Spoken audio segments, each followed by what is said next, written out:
lascia che ti dica qualcosa che ti sconvolgerà fino al midollo. Quella persona che ha giurato di non ferirti mai, lo farà.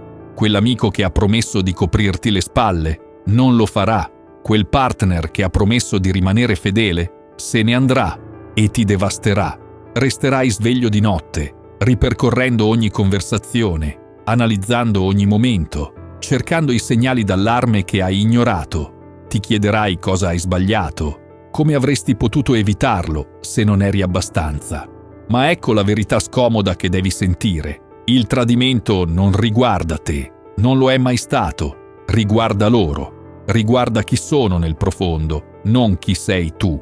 Parte della vita è imparare che non tutti meritano la tua fiducia, e questa è una lezione che arriva solo attraverso il dolore. La rivelazione, non la fine.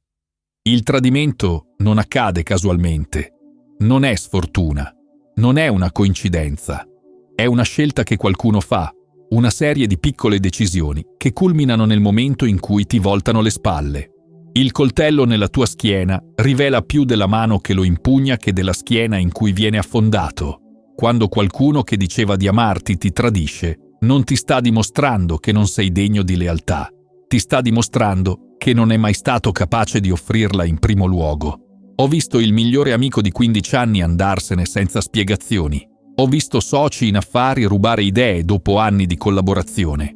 Ho assistito a famiglie distrutte da tradimenti che sembravano inimmaginabili. Ogni volta la persona tradita pensava di aver fatto qualcosa di sbagliato. Non era così. Il traditore ha semplicemente mostrato il suo vero volto.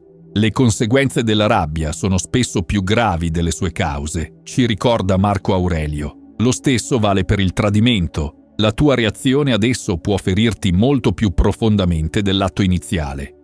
Il tradimento è un maestro, non un carnefice. È doloroso, sì, persino straziante, ma non ti distrugge, ti educa. La loro verità smascherata. Guarda le persone che ti hanno tradito, guardali davvero, non per chi pensavi che fossero, ma per chi rivelano le loro azioni. Il collega che si è preso il merito del tuo lavoro è sempre stato insicuro delle proprie capacità. L'amico che ha diffuso voci alle tue spalle è sempre stato invidioso del tuo successo. Il partner che ti ha tradito è sempre stato troppo codardo per affrontare il proprio vuoto interiore. Epitteto disse: «È impossibile per un uomo imparare ciò che pensa già di sapere». Quando hai creduto nella lealtà di qualcuno senza metterla in discussione, ti sei chiuso alla possibilità di vedere chi fosse veramente. Il tradimento strappa la maschera. È brutale, ma necessario. Ti mostra che la persona che ti ha ferito era sempre capace di ferirti. Semplicemente non potevi vederlo. O forse non volevi vederlo. Conoscevo una donna che ha scoperto che suo marito da 20 anni aveva una seconda famiglia. Il tradimento non ha creato il bugiardo, lo ha semplicemente esposto. Era sempre stato quella persona. Lei ha solo finalmente potuto vederlo. Quando qualcuno ti tradisce, ti sta dicendo esattamente chi è. Credigli. Gli standard, non la caduta. Ogni volta che qualcuno ti tradisce, hai una scelta. Puoi abbassare i tuoi standard e aspettarti meno dalle persone, oppure puoi alzarli e pretendere di più. La maggior parte delle persone sceglie la prima opzione. Diventano cinici, amareggiati, chiusi. Non ci si può fidare di nessuno, dicono. Tutti ti feriranno alla fine, ma c'è un altro modo. Puoi usare il tradimento per affinare la tua visione, per perfezionare il tuo giudizio, per elevare i tuoi standard. Come insegnava Zenone di Cizio, abbiamo 2 orecchie e una bocca, quindi dovremmo ascoltare più di quanto parliamo. Dopo un tradimento, ascolta ciò che il tuo istinto cercava di dirti da sempre. Nota i segnali di allarme che hai ignorato, che hai respinto. Ho visto persone trasformarsi dopo tradimenti devastanti, non perché il tradimento non li abbia feriti, ma perché hanno rifiutato di lasciare che li definisse. Lo hanno usato come catalizzatore per la crescita. Un imprenditore il cui socio aveva sottratto fondi non ha rinunciato alle partnership, è solo diventato migliore nella scelta dei partner. Una donna il cui marito l'ha tradita non ha rinunciato all'amore, è solo diventata migliore nel riconoscere l'amore genuino dalla manipolazione. Il tradimento non abbassa il tuo valore, aumenta la tua consapevolezza.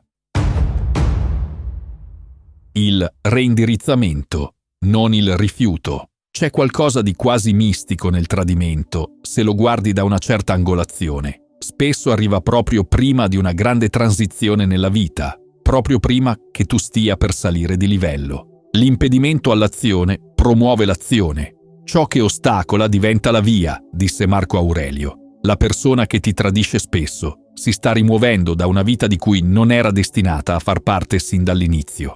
Pensaci, quante volte un tradimento, per quanto doloroso fosse, ti ha portato a qualcosa di meglio. Il lavoro che hai perso a causa del tradimento di un collega ti ha costretto a trovare una posizione migliore.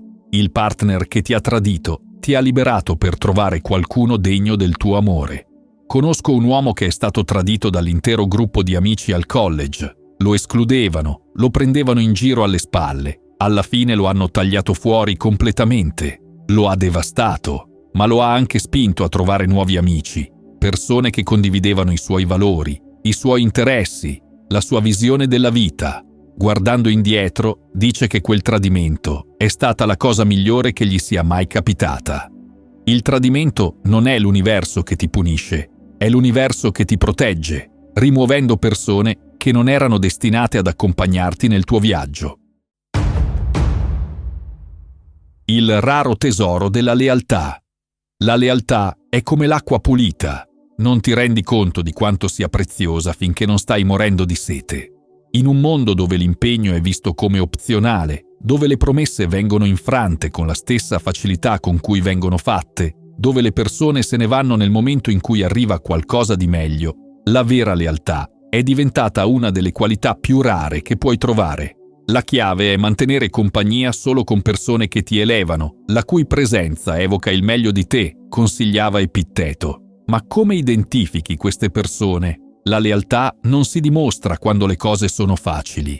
Chiunque può starti accanto quando splende il sole. La vera lealtà si rivela nella tempesta, quando restare diventa difficile, quando andarsene sarebbe più facile. Ho visto matrimoni sopravvivere a difficoltà inimmaginabili, povertà, malattia, perdita, perché entrambe le persone capivano che la lealtà non è un sentimento, è una decisione che prendi ogni singolo giorno. Ho assistito ad amicizie durate decenni, resistendo a litigi, distanza, cambiamenti di vita, perché entrambe le persone davano priorità alla relazione rispetto al comfort temporaneo. Queste relazioni esistono, queste persone esistono, ma non le troverai se stai sprecando il tuo tempo con persone che ti hanno già dimostrato che la loro lealtà è condizionata. Smetti di aspettarti lealtà da persone che hanno dimostrato di non possederla. Smetti di sorprenderti quando persone sleali agiscono slealmente. Smetti di dare seconde possibilità a chi ha sprecato la prima. Riserva la tua fiducia a chi se l'è guadagnata, non solo con le parole, ma con azioni costanti nel tempo. La saggezza dolorosa. Il dolore è l'insegnante più efficace che avrai mai. Le sue lezioni si imprimono nella tua memoria, si incidono nella tua anima. La saggezza che acquisisci attraverso il tradimento costa più di qualsiasi laurea universitaria, qualsiasi libro di autoaiuto, qualsiasi sessione di terapia. La paghi con le lacrime, con notti insonni, con la temporanea perdita del tuo senso di sicurezza nel mondo. Ma ciò che guadagni è inestimabile. Il fato guida chi è consenziente e trascina chi non lo è. Puoi resistere alle lezioni che il tradimento porta, aggrappandoti alla tua vecchia comprensione del mondo, oppure puoi volontariamente imparare dall'esperienza, permettendole di plasmarti in una persona più saggia, più forte, più perspicace. Ho osservato persone rimanere bloccate in schemi di tradimento per decenni, perché si rifiutavano di imparare la lezione la prima volta. L'amico che continua a scegliere approfittatori, il dipendente che continua a fidarsi di capi manipolatori, il partner che continua a innamorarsi di traditori. Poi ho visto altri che sperimentano un solo significativo tradimento e si trasformano completamente. Non diventano amareggiati, diventano migliori. Non si chiudono, si aprono con maggiore discernimento. Non abbassano le loro aspettative, alzano i loro standard. La differenza non sta nel tradimento stesso, ma in come hanno risposto ad esso. Hanno usato il dolore o hanno cercato di anestetizzarlo. Il dolore ti visiterà comunque. La domanda è se ne estrarrai saggezza o semplicemente lo subirai. La protezione del discernimento.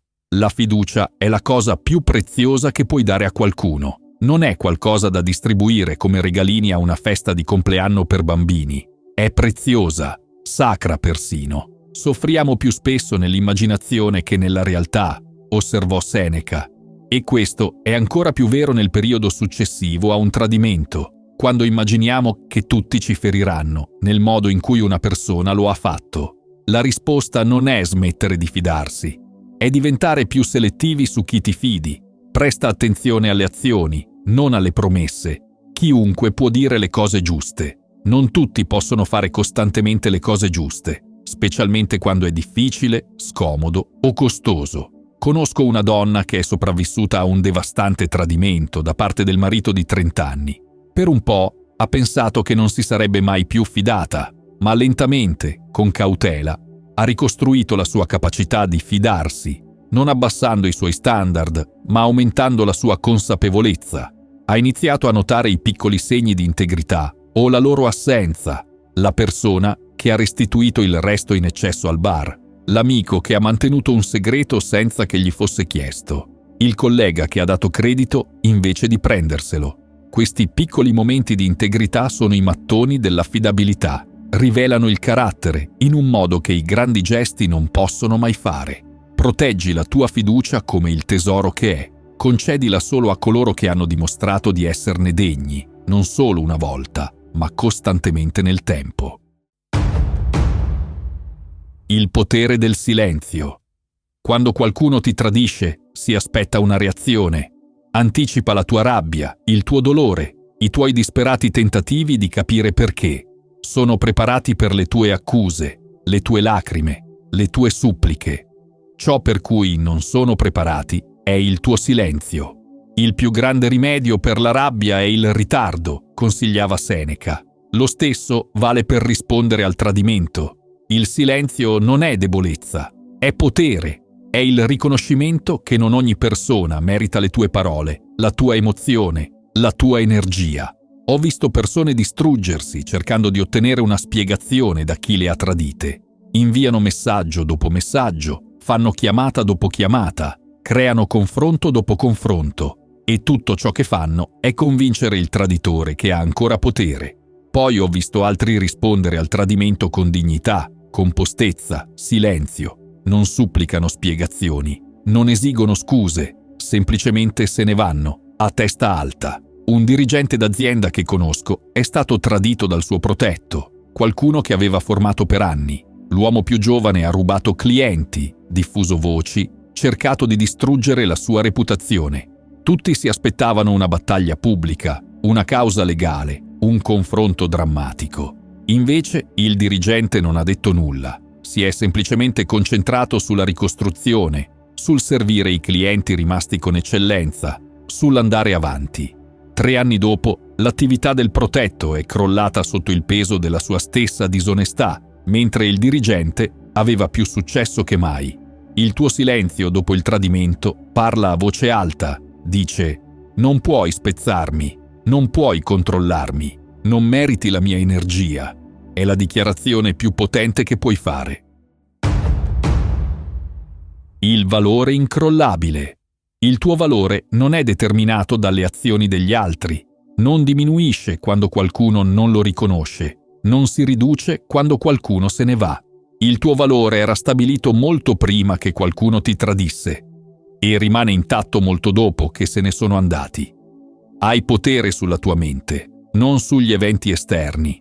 Renditi conto di questo e troverai la forza. Marco Aurelio ricordava a se stesso. Lo stesso vale per il tuo valore. Nessuno può togliertelo a meno che tu non gli dia quel potere. Quando qualcuno ti tradisce, ti rifiuta o ti tratta come se fossi usa e getta, la risposta naturale è mettere in discussione il tuo valore. Se fossi stato abbastanza, non se ne sarebbero andati. Se fossi degno, non mi avrebbero tradito. Questa è la più grande bugia che il tradimento ti racconta, che in qualche modo riflette il tuo valore. Non è così, non lo è mai stato, non lo sarà mai. Ho lavorato con persone che hanno trascorso anni, decenni, persino, cercando di dimostrare il proprio valore a chi le aveva tradite.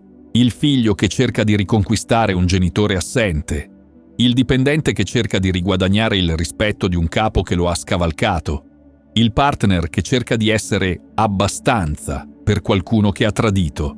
È una battaglia persa perché si basa su un fraintendimento fondamentale. Il tuo valore è intrinseco, non può essere guadagnato e non può essere perso. Semplicemente è. Le persone che riconoscono il tuo valore sono quelle che meritano la tua presenza. Quelle che non lo fanno, lasciale andare. La loro cecità al tuo valore non lo diminuisce, semplicemente le squalifica dalla tua vita. Come saggiamente notò Epitteto, non è ciò che ti accade, ma come reagisci che conta. Quando qualcuno ti tradisce, hai una scelta.